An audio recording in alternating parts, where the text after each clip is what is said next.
Well, hi everybody. My name is Fraser Kane. I'm the publisher of Universe Today, and this is your weekly space hangout for May 31st, 2012. This week, we are of course going to be talking about the successful flight of SpaceX's Dragon capsule.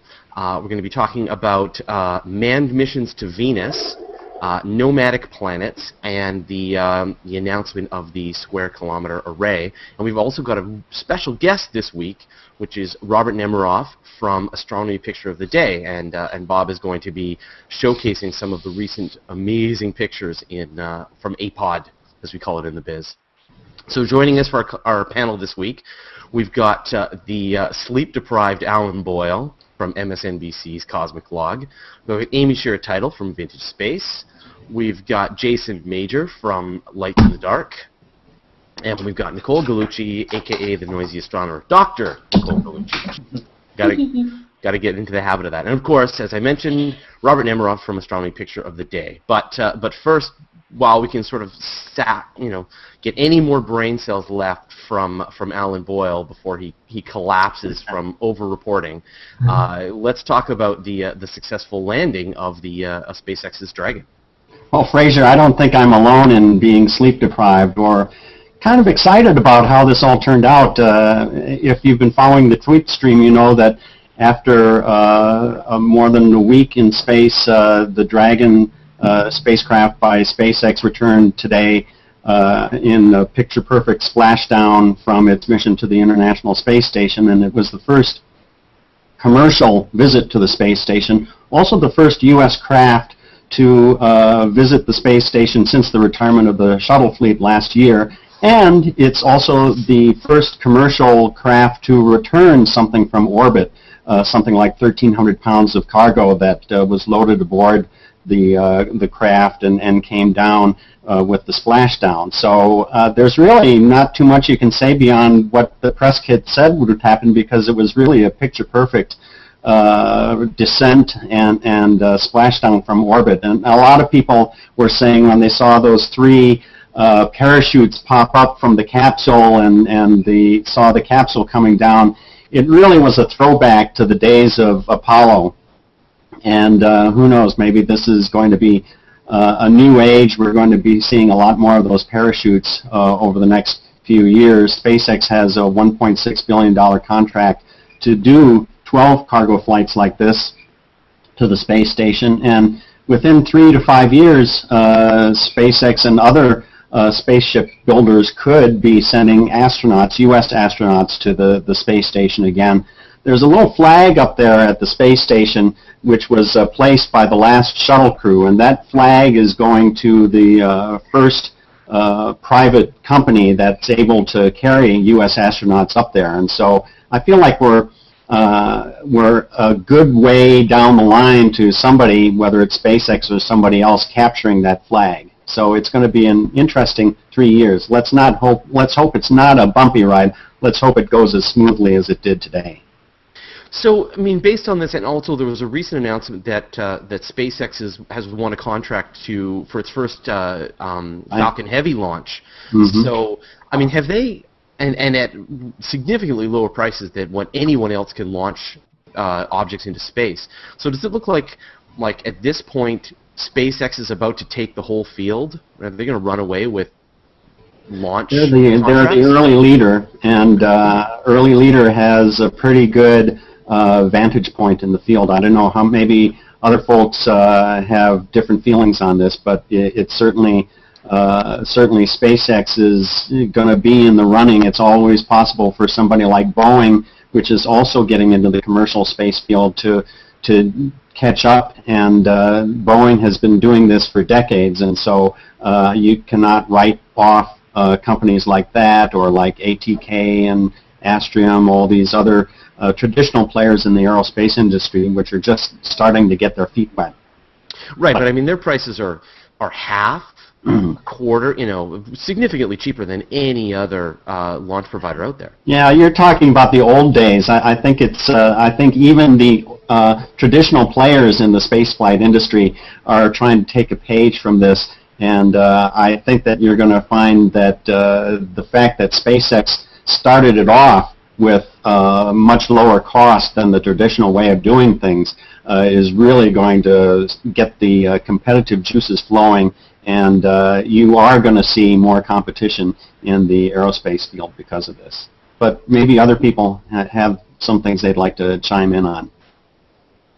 Well, I think what was great as well was just how active Elon Musk was as the launch was happening. I mean, he was right on site helping, get the word out. He was even people noticed he was actually tweeting during the landing procedure. You could actually see him looking at his phone, and then the tweet showed up on Twitter at the same time.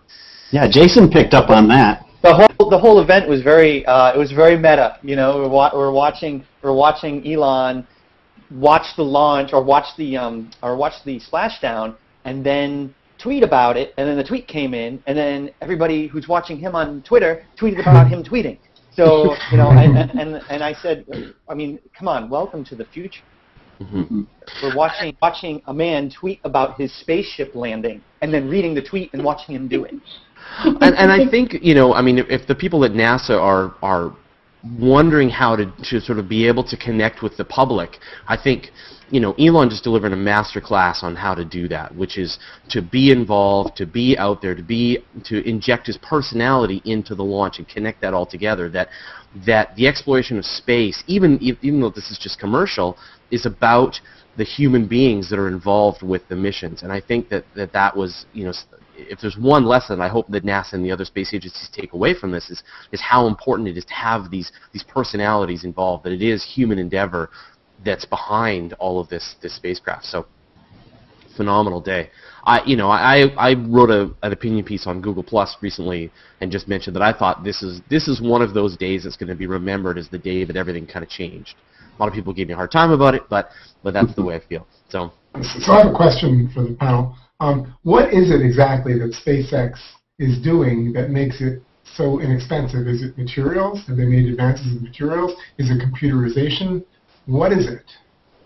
Yeah, my take is that there are lessons learned from the way that Silicon Valley worked with things. One thing that Elon talks a lot about is vertical integration. Rather than relying on a network of suppliers, they make a lot of the things themselves, and so you have a more vertically integrated supply stream. Also, there's a lot of software simulation of how things work, and a lot of the ethos that has gone into the computer age has been carried over to simulate how things are going to work. Virtually every time that there has been a little hiccup in what SpaceX has done, it's because of the software. And so it's better to have the software stop a launch a half second before liftoff rather than having a bad liftoff and losing the rocket and its payload. So I think those are the sorts of things that they're doing, and NASA acknowledges that it's a different way of doing things. As they worked to get this mission ready, I know the NASA folks have said several times that while SpaceX had a different way of doing things and we had to adjust to that, we would explain to them how we did it, and then they would explain how they would do it. And I think it's been an interesting series of lessons for NASA as well as SpaceX, which is probably going to benefit everybody. But I guess at the end of the day, it takes a certain amount of propellant and a certain amount of mass to hold the propellant to get your spacecraft into space, and there's no shortcuts there. Right. All right. Well, why don't we move on then? Now, Alan, I know you've got to run for a press conference at some point, so feel free to leave. Sure. We won't be disappointed. So now, Amy, you're talking about some exciting manned missions to Venus. Yes, they're very old manned missions to Venus. So I've been doing some looking into the Apollo Applications Program, which was started around 1965-66, as things to do with Apollo once Apollo landed on the moon. So you have all this hardware, you have all this knowledge, and you have this giant infrastructure of a space agency. What do you do with it? Well, you go to Venus, because it's neat and it's there. So NASA put together, and hot, yeah. NASA put together a couple of mission profiles that I've been looking into recently. So I want to talk about a couple of them, and I've got articles I'll post. And I don't have my good Saturn V that's to scale, but I have this one to show you what's going on. It's a little wonky. So here's your Saturn V, and this is the S4B stage. This is where the lunar module lives, and this is the command service module. So this proposed, let's stick it right there. There. The proposed mission would take the Apollo command and service module exactly as is, same computer running all the guidance, all the navigation, all the reaction control, the same service module doing all of the stuff. Instead of having a lunar module in here, they had an environmental service module. That would be the main instrument bay and all the things that they would need to sort of regulate stuff inside the spacecraft. And once these two were docked in Earth orbit, the S4B stage would fire them on their way to Venus.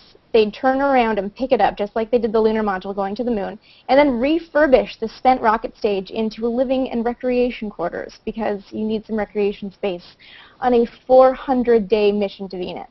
So the idea was, I'm just going to pull up some of the... There was no Angry Birds yet. No, I don't know what you do for that long, but there's a proposal for a flyby mission that was going to launch sometime between October 31st and November 30th, 1973. That was the best geometry for launch to Venus. The outbound leg of the trip was 123 days. So they would get to Venus around March 3rd, 1974, and spend a few hours making a flyby. That's it. That's all they'd get, is a few hours. And then they'd start the very long, I think 223, I think is the number, day leg back to Earth. The whole thing would take 400 days for a few hours of observation of Venus with like X-rays and spectrometers and stuff, and that was to get close enough that, you know, their instruments could pierce the really thick cloud cover. So instead of going on a flyby, they figured, why not send people into orbit? This wasn't a much better mission.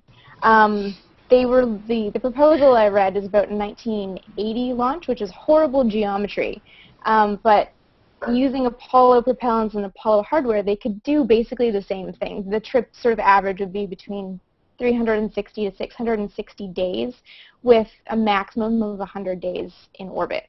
But 100 days in orbit. 100 days. Were they going to drop something and watch it melt? That'd be fun. I think the flyby mission was going to launch some surface probes and some atmospheric probes. This one, the orbital mission was much shorter, and I think it was based on the same hardware. But the average mission that this orbital thing was going for was a 400-day mission with 20 days in orbit around Venus. That's a really long way to go for 20 days, and that was putting it into an elliptic orbit. Like, if here is Venus, this is a really bad thing, and here's your orbit, Venus would be in here, you'd be whipping by the planet. You'd get just over 3 days under 3 Venus radii close to the surface. That would make it better than a flyby. And that's all they got. However, it was based really, on... yeah. And there really wouldn't be much to see either. I mean, if you think about it. No, it would be... pretty bland. Yeah, you'd be closer to the sun, you'd be hotter, you'd be much more prone to solar radiation and solar storms, even in an enforced spacecraft. But that was going with what Apollo capabilities were. That was cheaper than the best case scenario Mars orbital mission for one Saturn V launch, which is interesting. And obviously this never happened, that we moved to the space shuttle, and instead of orbiting Venus for 100 days, they orbit Earth for 100 days. Yeah. Well, we lost all the money for the Saturn Vs and then had to go with something smaller and cheaper and totally reusable. So. Right. But yeah, really neat. Could have been futures. So I've got some articles on that I'll post later. How serious did they ever get? I mean, like, how was it just, here's a pilot study on what we might do, or was there someone really pushing that? I don't know how far anyone was pushing the Venus. I know they were pushing the Mars stuff much harder, and some really neat landing on the far side of the moon things. But the orbital plan gets into like breaking down wattage per man hours for every portion of the spacecraft. It's really detailed, and it's really getting into the nitty-gritty to really prove that the Apollo hardware was worth maintaining after the program. It's a really interesting proposal, and I would love to see that come back. I don't know if it'd be practical, but it'd be fun to see that kind of mission go. I also just think Venus is really cool. Yeah, well, they did a bunch of those, didn't they? Like a similar mission plan for doing a Mars flyby? Yeah, there is one. They didn't have any Mars landing plans, but there was a flyby and an orbital. I think there was a Venus and Mars combined orbital flight, or flyby flight, which would be ridiculous and long. Oh my God. I haven't gotten into that one yet, but yeah. Yeah. Those are the fun things they were doing with bottomless budgets and Fraser said, nerves of steel. But I think the point with all of this is that the only way to figure out how to do space exploration is to do space exploration. That the only way to find out if you can keep a human being alive far away from Earth for 400 consecutive days is to just send them away and bring them back and hope they're still alive. And if they get a flyby of Venus, then that's a bonus. But you could also just sort of fire them off in a big long orbit and then see them again in 400 days and hope they didn't die. So I think there's absolutely value. As I say, the only way to do space exploration is to just do it. Yeah. So the plans can only say so much about how they're going to react and what their actual physical and mental capabilities are. But when does the space madness kick in? Yeah, I imagine really soon. Around day 60. Day 60. Day 60 is when you can't get back anymore. Day 60 that's is committed. Right. That's what causes the madness. Exactly. Well, Jason, let's hear about some nomadic planets.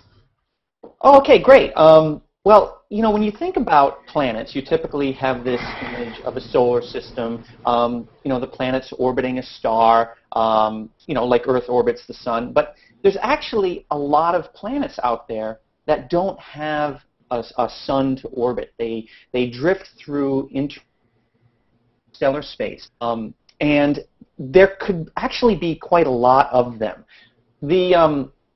Some scientists over at I want to say it was Stanford University and Harvard have done some research on what they call nomadic planets, and they found about a dozen of them by microlensing. And when I say microlensing, that means that they detect the planets as they pass in front of background stars.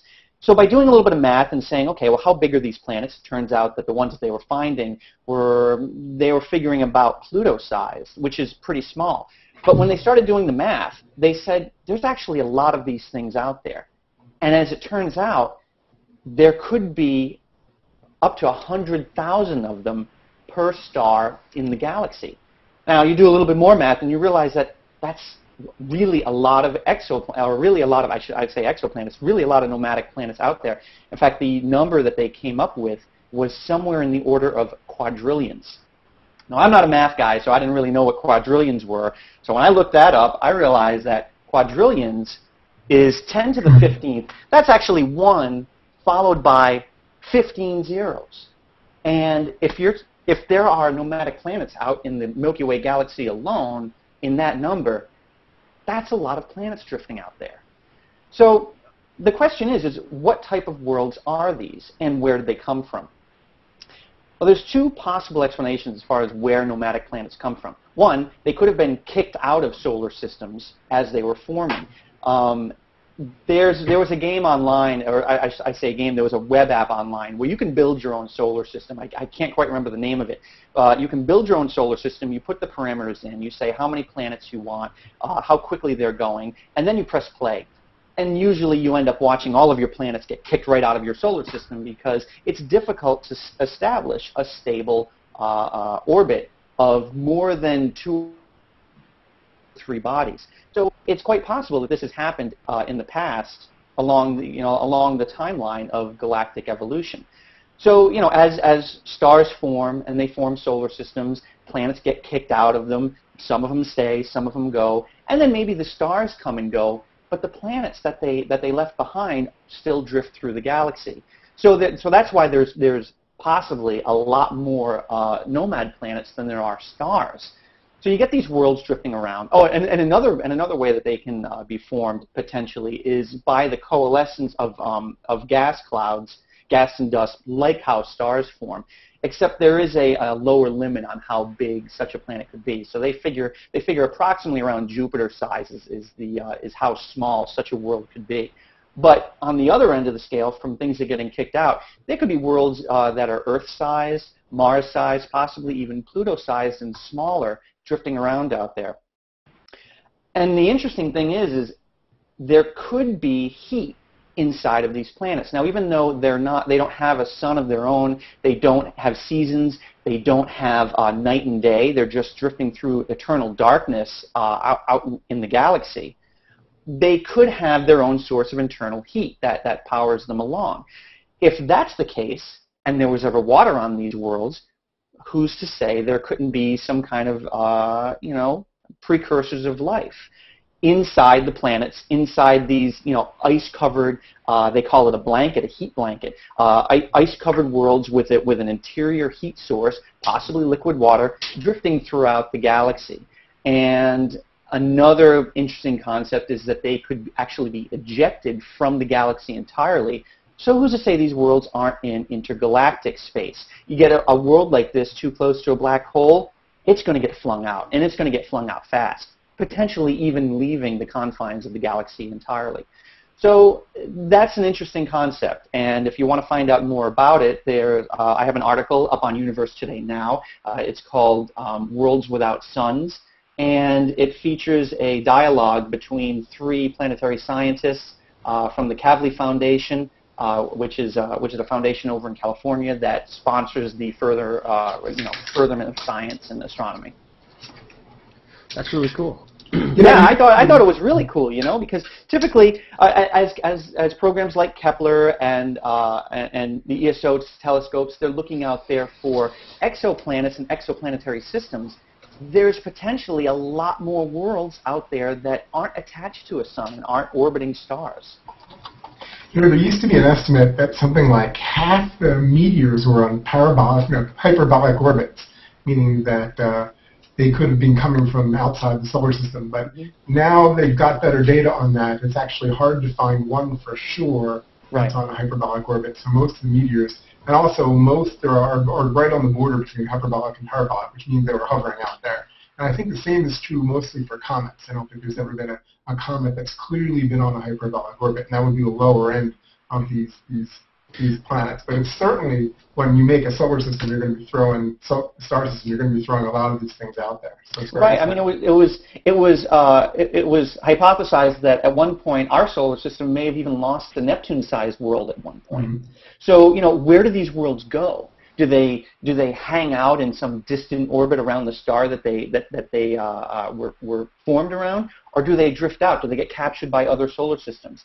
If they had developed life on their surface or underneath their surface, do they bring it to another system? So all that stuff is really what makes this concept interesting. Yeah, with that many planets floating around, you can almost imagine that a lot of them are getting captured with all these crazy three-body diagram, you know, three-body space is big and empty, though. Still, the chances of something getting captured in the solar system are Yeah, just last week there was a report about more speculation about possible Planet X, some sort of planet that may have been one of the rogue planets that Jason was talking about, that may be on the edges of our solar system and may explain the strange orbit of this large Kuiper belt object or scattered disk object called Sedna, which was discovered by Mike Brown, a Caltech astronomer. And coincidentally, Mike Brown today was named one of the winners of the Kavli Prize for Astrophysics, along with David Jewett and Jane Liu, for their role in charting out the Kuiper belt, this big ice ring with my favorite planet, Pluto, in it. And so congratulations to them, and it'll be interesting to see all the diversity of planets that come about because of the Kepler mission, but also because of the sorts of things that Jason is writing about, studies of all these weird sorts of hybrid worlds that people at one time thought were hypothetical, but maybe someday we'll find evidence that they really do exist. And so, Nicole, last but not least, let's talk about the square kilometer array. Sure. We've been talking about the rumors and reports that have been coming out over the last few months here at the Space Hangout. And the Square Kilometer Array is a huge, gigantic, enormous radio telescope that has been was conceived back in the early 90s, actually, a while back. So the idea is that you want a square kilometer of collecting area. It makes it 50 times more sensitive than any telescope that we have, any radio telescope that we have today. And the idea is to span over a huge wavelength range and be able to map all the hydrogen out to a certain distance in the universe, detect black holes, and just see everything and revolutionize the field. And so most recently, as we get closer to actually building this instrument, there has been a site selection process. Where are we going to put this big, massive, important telescope? And the two candidate countries have, for the last 5+ years or so, have been South Africa and Australia. And they, each country has its own prototype array. So I got to see Meerkat, which is the Karoo Array telescope, which is out in the desert in South Africa, and they're testing the technology for the SKA with 7 antennas. And there's also, Australia has their own called ASCAP, which is the Australia Square Kilometer Array prototype.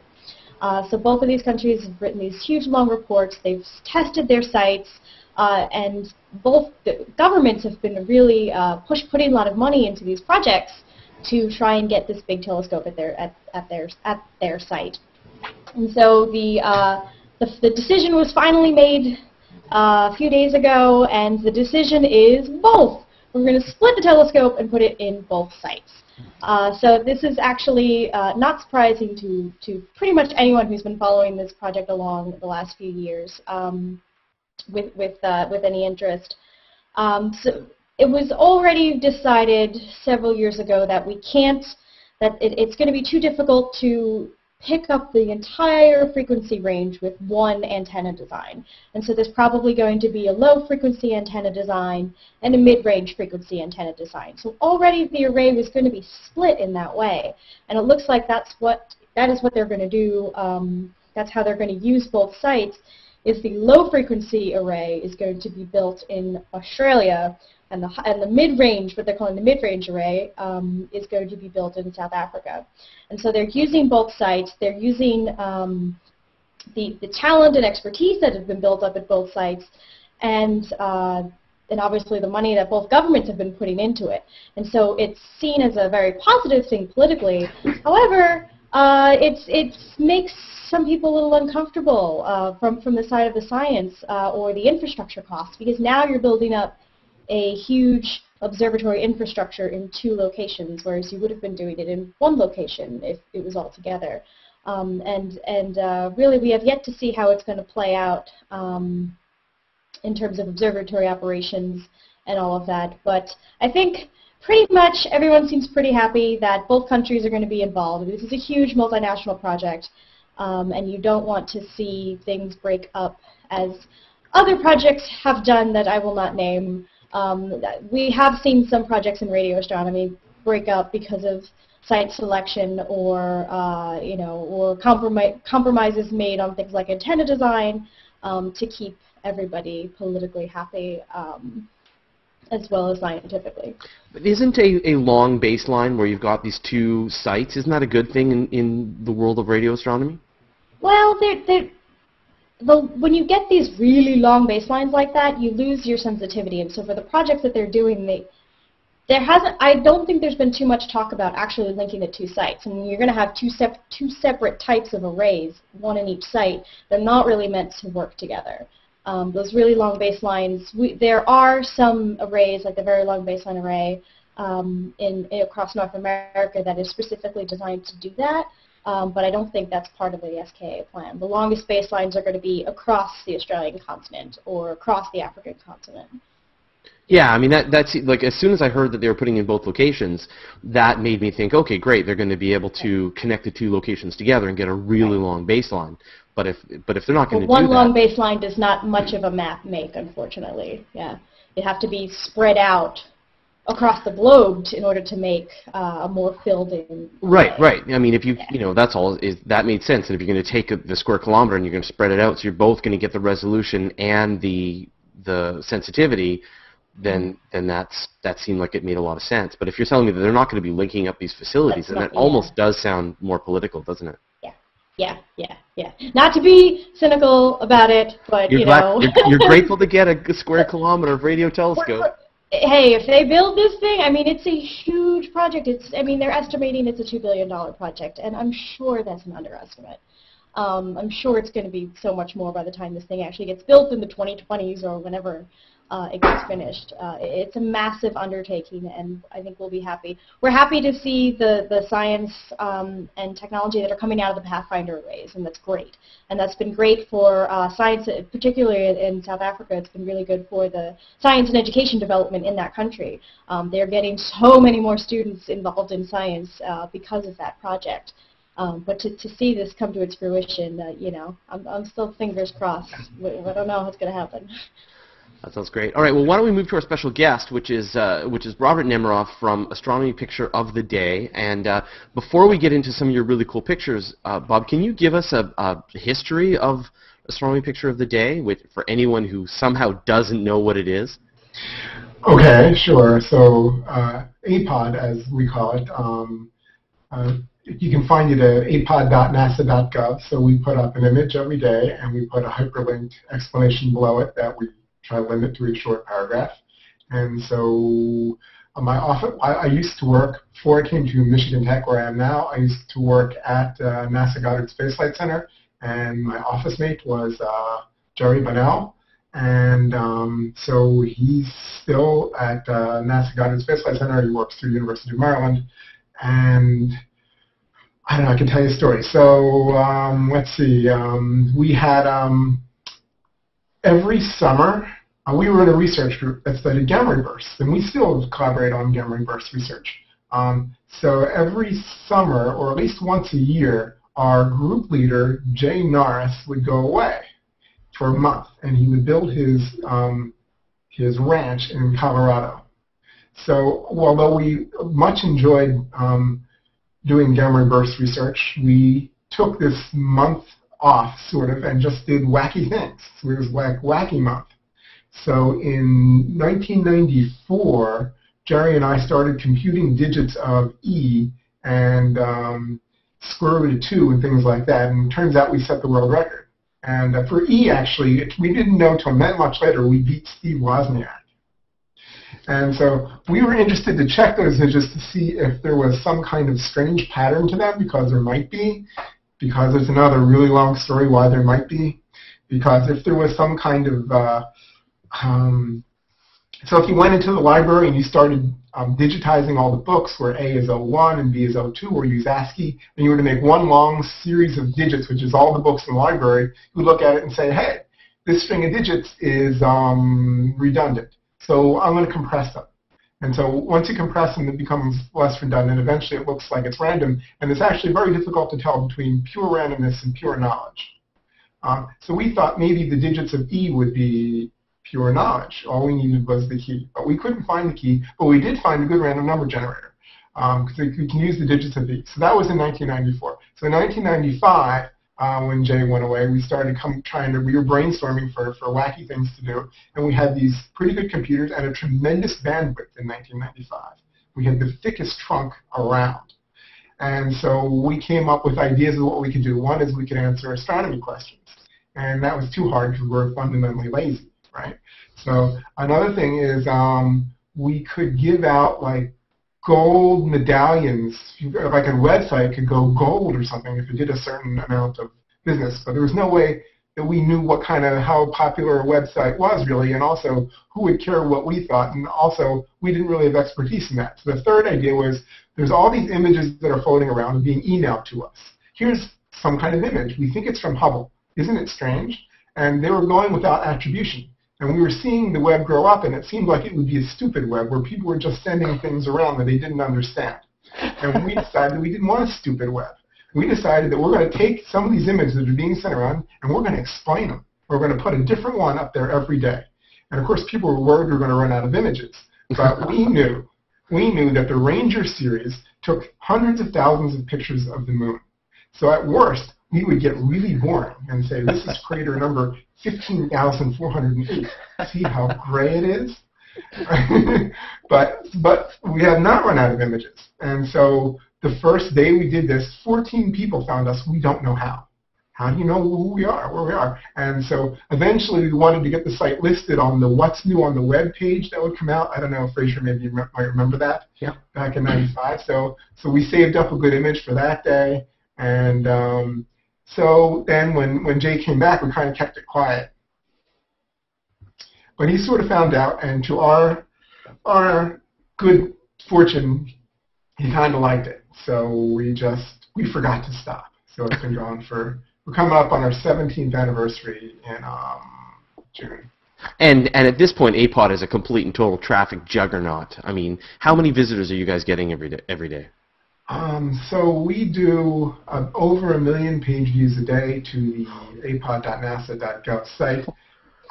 But we don't know a lot of the other. See, a lot of people translate this on their own to different languages. So most major languages, it's being. First of all, I should also say that I'm not speaking on behalf of NASA here. I'm speaking for myself. So, so people they volunteer to translate this, and we used to say when they would do this, we said, that's great. You can translate it. We can't help you. We can't pay you, but it's great if you want to translate it to Spanish or Portuguese or Italian. But just tell us how many page views you're getting. Said, oh, yeah, we'll do it. But then we never hear. So we don't really know how the mirror sites are doing. And now there's all this new technology. We call them new technology mirrors. So now there's a Facebook sort of mirror where you can subscribe to the Facebook stream. There's Google+. There's I don't even know how you pronounce it. Pinterest. See? I see a lot of things more than I say them. So don't get me saying names of Saturn satellites because I don't know how they're pronounced. But I would know them on site, though. So now you were going to showcase a few images that have happened recently that you're really fond of. So last time I tried this about 45 minutes ago, I took myself off the air. So I'll ask Jason. I think he said Jason might do this. So if you could just bring up maybe yesterday's image, and we'll just go back through the last few days until I get picked up for. So for those watching, one of the sort of problems with the technology with the Google Plus is that it can be a little unstable when you attempt to screen share, and we found that often you'll get locked up. And so Jason is our sacrificial person. Lamb, yeah. Yeah, and so if Jason locks up and goes offline, nobody will mind. Nobody will mind, and then we will send Nicole into the breach. So. All right. That's how this is going to play out, and then Amy, you're on third. Eventually, I can just make drawings and hold them up. Drawings and hold them up. It looks like this, sort of like a ring around it, though. Yeah. Okay, so I see Jason's been replaced by our own Earth. Yay. Okay, so can people see that? Should I comment on it, or should I wait for it to take up the whole screen? No, it's taking up the whole screen for the people watching. I have control of what people see, so you can trust that I'm and Jason can make it big. So this is our Earth from the MTSat satellite, which does MT stuff. I don't always know. I mean, I looked it up, but I don't remember. But it's out at the geostationary point, one of them that's around the equator, and so it sort of seems to hover there, but it actually does sort of. You know, it's like 3 Earth diameters away, and it stares at the Earth. And so usually it sees a normal Earth, but this time it saw something kind of different. You might notice toward the top there is this unusual black spot. So this unusual black spot is actually looking back at an eclipse. So this is the partial annular solar eclipse that occurred last week. And in our times, images were sent back. So I think we've done similar things. There was once an image taken from, the Mir space station way back of a big circle on Earth. If you follow the links, you'll see some other dark spots on Earth. There's even a movie you'll see if you hit the right link. But it's very educational image, it seems to me, because people usually picture an eclipse just looking toward the sun and something's in front of the sun. And you don't always make the connection that if you look back toward Earth, there's places on Earth that are receiving less sunlight, so they're going to be darker. So there it is. And I think that thing moves across at something like 2,000 kilometers an hour, but it takes several hours to move across the Earth. So there was a black spot on Earth last week. That's amazing. And I guess anyone who was in that black spot would be seeing the totality from the ground. Well, it wasn't totality. It was just an annular eclipse, yeah. Annular eclipse, but even then, the annular eclipse part is actually very little. It's only the very central part. The grayish parts around the edge, the more people are seeing that, and they're seeing part of the sun being blocked by the moon. Yeah, or here on Vancouver Island, all we saw was clouds. Mm-hmm. All right, let's move on. More, Jason, more. What's the next one? Okay, so the one before that. Okay, so this is, what are these? Who can guess? Trees. Yeah. White okay. Walkers. White Walkers, yeah. Yeah, they kind of look like Star Wars. So that's sort of one of the things that drew me to this image. So I waste most of my time like many people waste their time. So like last week I was wasting my time on Google Plus and this image came by. And see, we get criticized sometimes because some of our images aren't clearly astronomical, but sorry. They're still awesome. Yeah. Haters gonna hate. Haters gonna hate. Yes. Haters got hit. So then we try to tie things in. First of all, this is from planet Earth, right? Earth's a planet, right? See? And second of all, if you look behind it, there's the belt of Venus. The belt of Venus is sort of where the sun is only illuminating the top half, and the bottom half is sort of in shadow. Not getting as much sunlight, so it's the belt of Venus, which circles the sky, so we can tie that in. But it just sort of looks like aliens. And so I contacted the photographer who was happy to let me use this for APOD, and so he put a little note on the lower right acknowledging his copyright, and we ran with it. And one of the reasons why I like it is because it looks otherworldly. It is of planet Earth, but this is trees covered with snow and ice up in northern Finland, and it looks like you're on another planet. And that's part of the reason I think that people are interested in space and astronomy, because of that feeling that you're seeing something like that's alien or out there or really different. And this image just communicated that to me, so we went with it.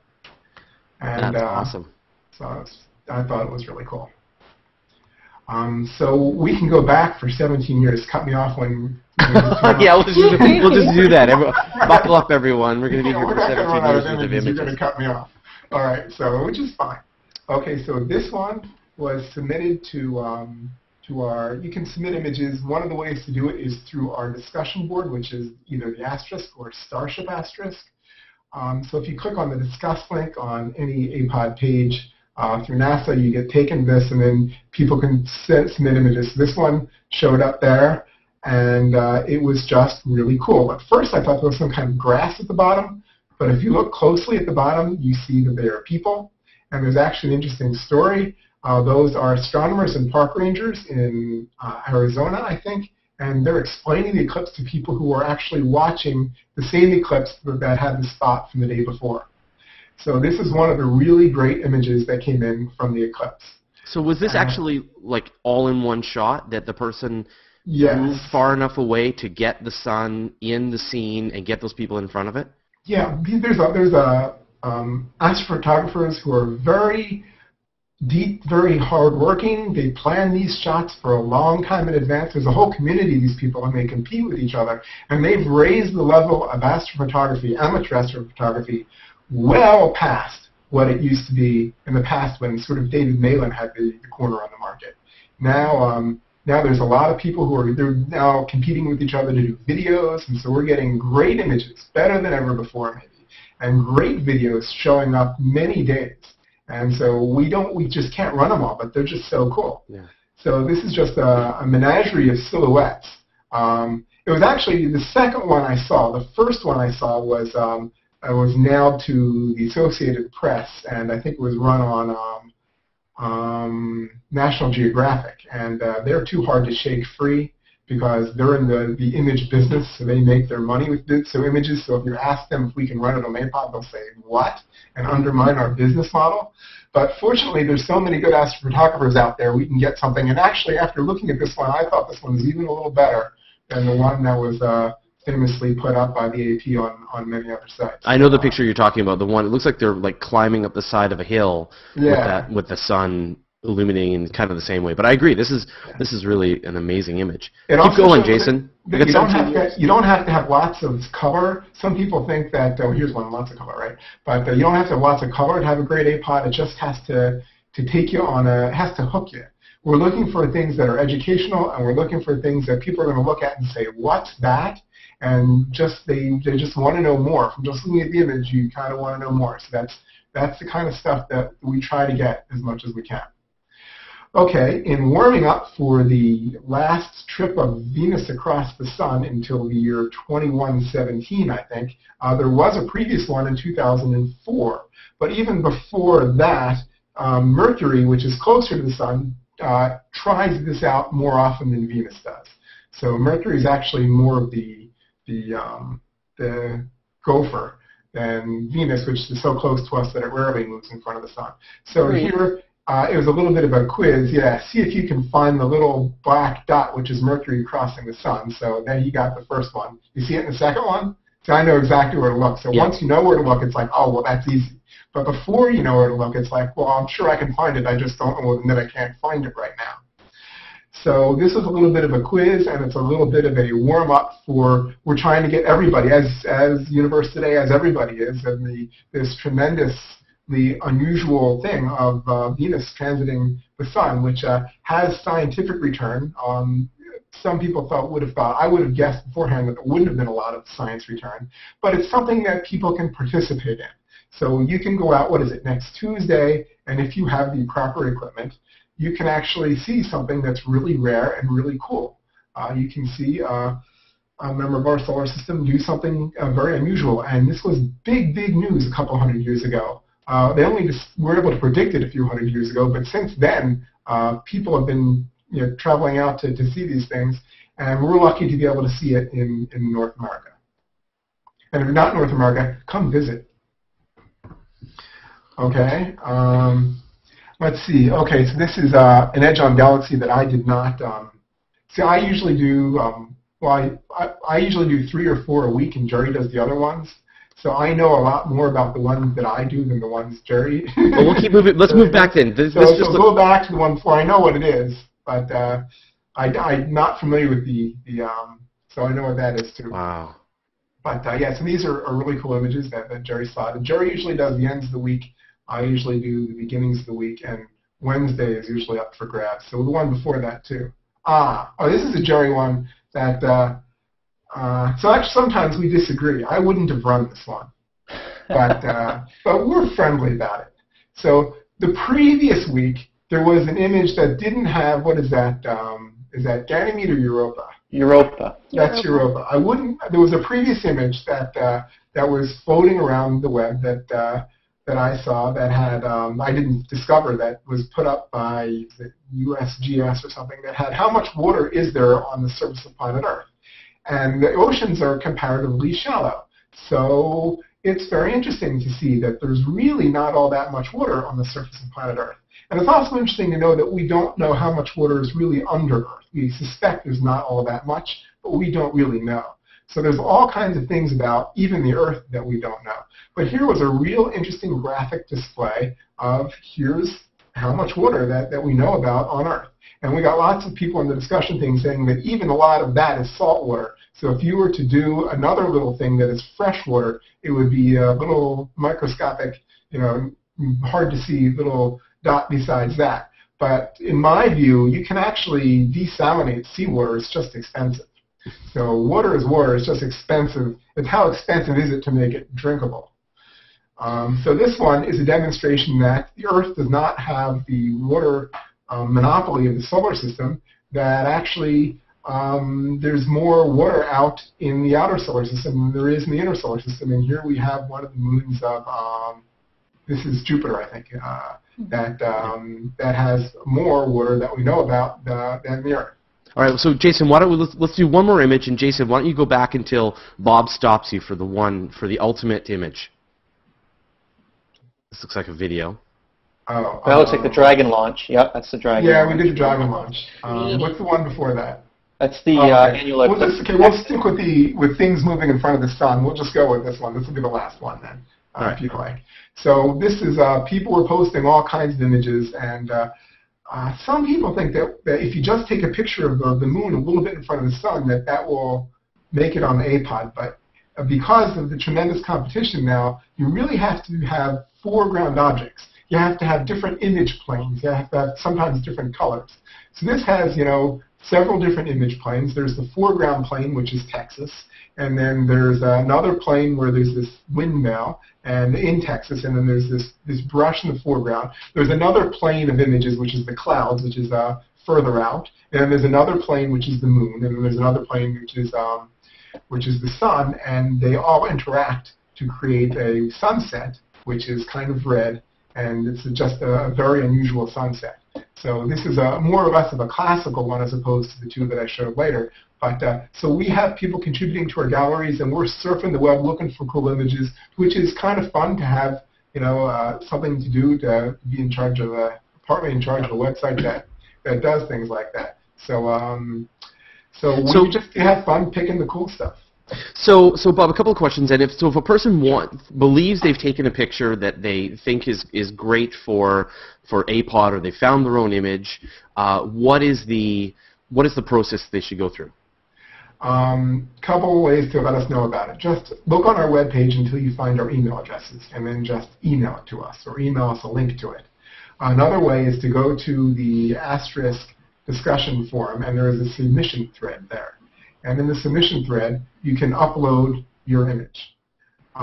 Those are the two major ways. Another way is just have your image become really, really famous, so it's all over the internet, and then we'll just find it and say, oh, we'd like to have that one. I just gave you one this morning, I think. Okay. But I guess the next question then is, what about image rights? Because I know that a lot of NASA photographs are license free, and people can use them for any purpose whatsoever. And I think one of the confusions that a lot of people get into is that because these images are hosted on the nasa.gov domain, they're free to use, but they're not free to use, are they? No. Well, some of them are. If it says the word copyright, then you can assume that they're copyrighted. Now, NASA has you can't use NASA's logo for anything you want. NASA has run copyright images before, so we're not breaking new ground, but we're probably somewhat public with this. So I think people on Wikipedia have gotten confused and thought that just because it appears on APOD means it's in the public domain. It does not mean it's in the public domain. It may well be, but if there's a copyright on there, then you should contact the copyright owner to get permission to use it on your website. That's a good question. Yeah. Okay. All right. Great. Well, thanks, Jason, for being the AV guy. Yeah, the AV guy, and we didn't lose you, which was great. I was ready to sacrifice you to the internet, but it didn't happen. So just one last reminder, for everyone involved, for Amy, if people want to find out more about where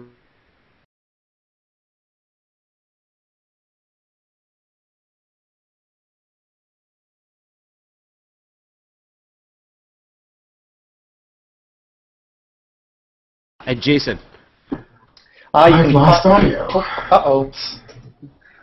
You can find my blogging at lightsinthedark.com, also on universetoday.com, and you can follow my Twitter feed at jpmajor. All right, and Nicole, I don't know if you can hear me. People are saying they've lost their audio bit. You can hear me, Nicole? Nope, Nicole can't. She's the noisy astronomer. You can go to noisyastronomer.com. And for Bob Nemiroff, you can find astronomy picture of the day at, as he said, apod.nasa.gov. And I think Bob's about to give us a picture. Perfect. All right. Well, thanks to everybody for watching. Thanks for everybody who joined us, and we will see you all next week. And just one last reminder: we have our virtual star party on Sunday nights, and we're going to be showcasing the transit of Venus next week live on Google+. So stay tuned for more information coming out for that. All right. Well, thanks everybody, and we will see you all next week. See if they wave. There they go.